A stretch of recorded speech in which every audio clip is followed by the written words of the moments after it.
Sairam students, welcome to English grammar lecture. Today we are going to start a new topic in English grammar, active voice and passive voice. Now why do we need to learn this? Active voice improves clarity by making it clear to the reader who is taking action in a sentence. Whereas passive voice can help to avoid unnecessary repetitions in a sentence. Hence, it is essential to learn this topic, active voice and passive voice. So let's get started with this example. Read the following sentences. Ramu helps Raju. And the second sentence, Raju is helped by Ramu. The above sentences express the same meaning but in different ways. Let's see what's the difference. In the first sentence, the subject performs the action. Now in the first sentence, if we see here in the first sentence, Ramu is the subject. Helps is verb and Raju, who's receiving the help, is the object. Okay, so Ramu is the subject, helps is verb and Raju is the object. So in the first sentence, who is performing the action? Subject. So this is an active voice where the subject performs the action. So in most English languages with an action verb, the subject performs the action denoted by the verb, and because the subject does or acts upon the verb, in such case it is an active voice. Okay, now moving to the next example. Raju is helped by Ramu. There is an interchange of place. The place of subject is taken by object and the place of object is taken by the subject. So Raju is in the place of subject and Ramu is in the place of object. Okay, so here the subject of the verb is acted upon. Alright, in a sentence using passive voice, the subject is acted upon. Raju is helped by Ramu. Okay, now he or she receives the action expressed by the verb. Right, so the subject of the verb is acted upon, hence it is a passive voice. Right, and the verb is helped. Now moving ahead. So voice shows whether subject of a verb acts, like in case of active voice, or is acted upon, like in case of passive voice. There are two main types of voice, active voice and passive voice. Let's learn each of them in detail. When the subject of a verb acts or performs an action, the verb is said to be in the active voice. As the example goes by, I made a mistake. So here I made a mistake. I is the subject. Right. Now passive voice, when the object of the active voice becomes the subject, the verb is said to be in the passive voice. Alright, already I explained you when the object of the active voice, you have seen the earlier example, when the object of the active voice becomes the subject. In the earlier example, the first example, Raju is helped by Ramu. In this example, you might have seen the object of the active voice becomes the subject. So the verb is said to be in the passive voice. A mistake was made by me. So earlier in this example, I was the subject. Okay, now I has changed the position. It has become the object, that is me. The subject dominates in active voice, but the object dominates in passive voice. Okay. Now, let us see this activity. Underline the verbs in the following sentences and say whether they are in the active or in the passive voice. First one, the cat killed the mouse. Here, what is the verb that we need to underline? Killed. And which voice is this? Active voice. Active voice because the subject performs the action. The subject, that is the cat. Second, the boy was bitten by the dog. First, identify the verb. Which action word is given over here? Bitten. Okay, so underline the verb bitten. I hope you all here have your grammar books with you. Okay, so that we solve the exercise together. Bitten, underline the verb bitten. And which voice is this?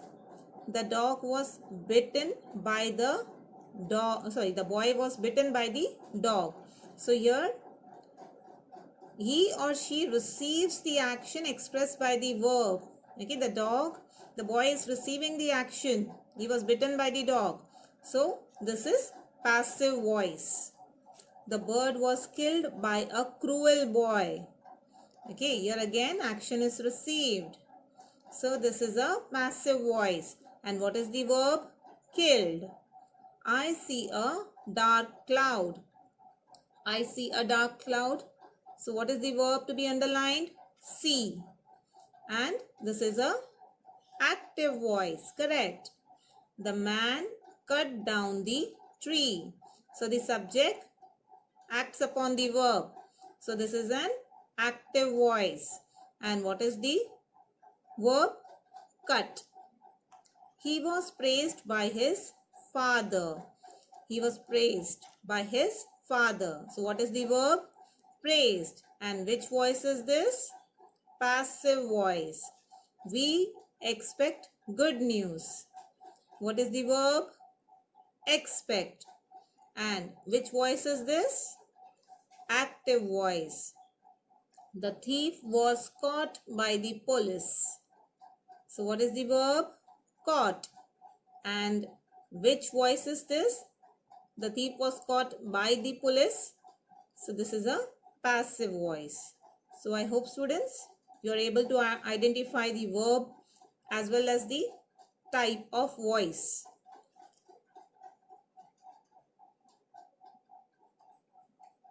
Now let's understand change of voice.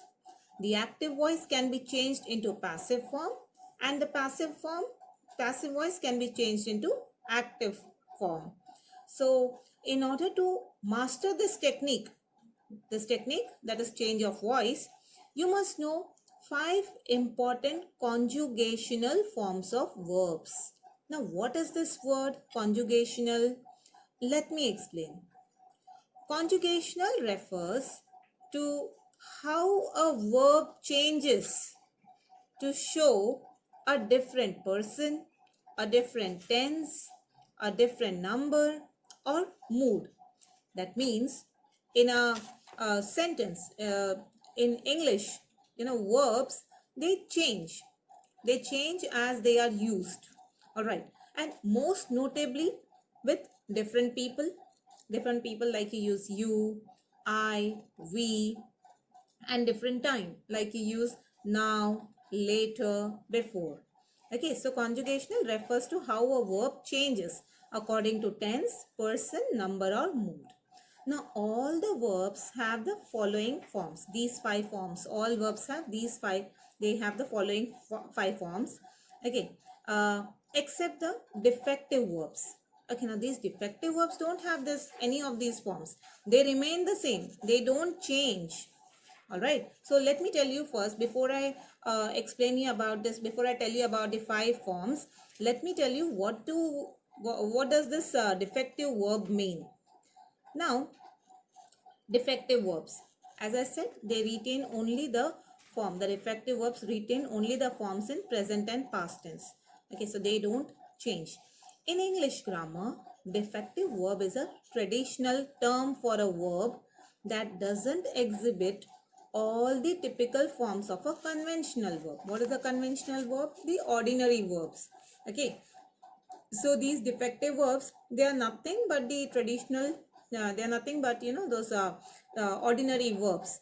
Sorry, they are nothing but a verb that does not show the all the typical forms, all the five forms of a conventional, of an ordinary verb.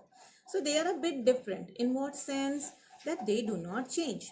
Like, let me give you the example of this defective verbs. You know, those this English model verbs. What are these model verbs? Given over here, example. Model verbs are defective verbs. Can, could, may, might, must, ought, shall, should, will, and would. These are examples of defective verbs, and these verbs do not change. Like and other verbs, the conventional verbs, they can change. They exhibit the forms. Like let me give you an example. I um, she might write a letter. She might. I have taken this defective verb might in the example. She might write a letter. If I change the subject, here the subject is singular. She might write a letter. But if I change the subject, they might write a letter. So in that case, the model verb, that is the defective verb might, does not change. It remains the same. When I am using she, even then it is might. She might write a letter. They might write a letter. The defective verb might does not change. But when I am using any other conventional verb, say I am using she is writing a letter. They are writing a letter. So in this case, what happens? Is and are. Okay, we have used. I cannot use is when I am using they. Okay. Similarly, I cannot use are when I am using she. So in this case, ordinary conventional verbs, they change. Alright. But then defective verbs do not change. Okay. So you need to keep this thing in mind about defective verbs. Now going back to the conjugational forms. Conjugational forms. Now here conjugational is done. Now we have to continue with the other thing. All verbs have the following forms except the defective verbs. I have explained defective verbs to you. So now there are these 5 forms. Present tense, past tense, past participle, present participle, and infinitive. The following table, okay, this table is there in your grammar book. I hope you all have your grammar books with you right now. Okay, so the following table, it gives the 5 forms of some important verbs. I have mentioned only 4. Okay, I have mentioned only 4 examples here, but then you have a list in your grammar book. Is, am, are. They are in the present tense. In past tense, they will be was, were. Past participle, been. Present participle, being. And infinitive becomes, in infinitive it is to be. Present tense, has, have.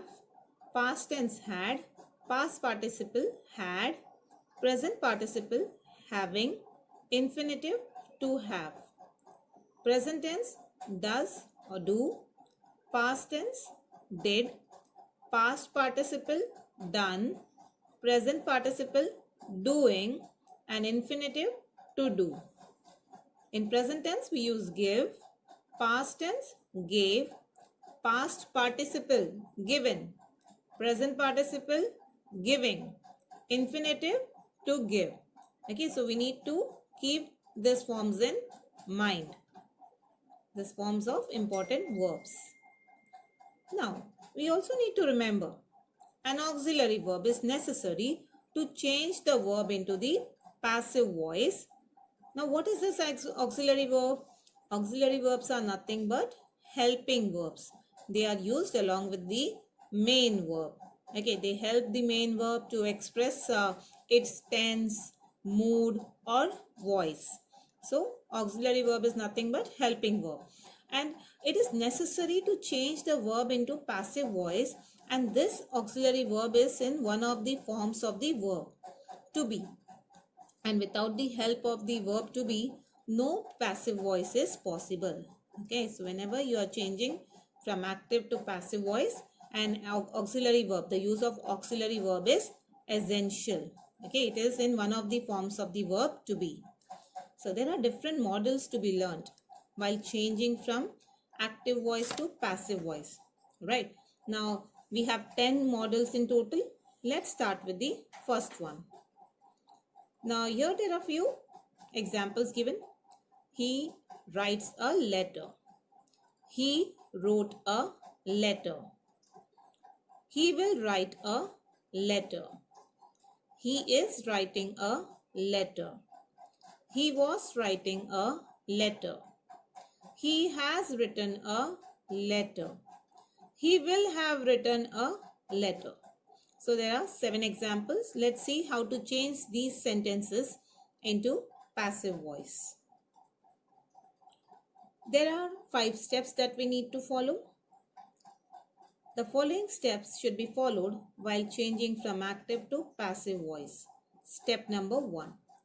Find out and underline the significant verb in the predicate. So we have to identify the significant verb, the main verb. Okay, the main verb are underlined in the examples. You might have seen the examples that I showed. Writes, wrote, will write, is writing, was writing. All these underlined verbs are the significant verbs. So first step is to underline them. Identify the significant verb and underline them. There can be more than one verb, right? In this case, we have to retain the meaningful verb like write, writing, return. Okay, in these examples, we have to keep the meaningful verbs. He writes a letter. Here the significant verb is writes. Now, step number 2.